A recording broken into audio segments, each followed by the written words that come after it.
борат сите за да го сопрат тоа. Но еве видете колку брзо и опасно е малце. Мораме да се тргнеме. Не можеме ништо да направиме. Мораме да се тргаме од тука. Видете што се случува.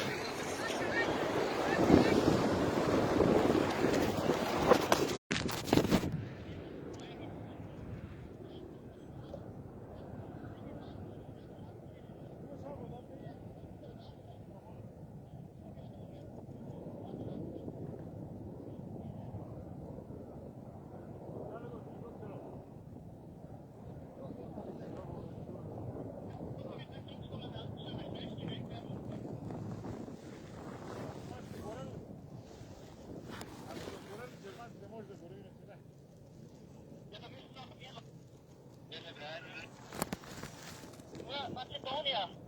Die Leute gehören hinunter mit Wasser, da jetzt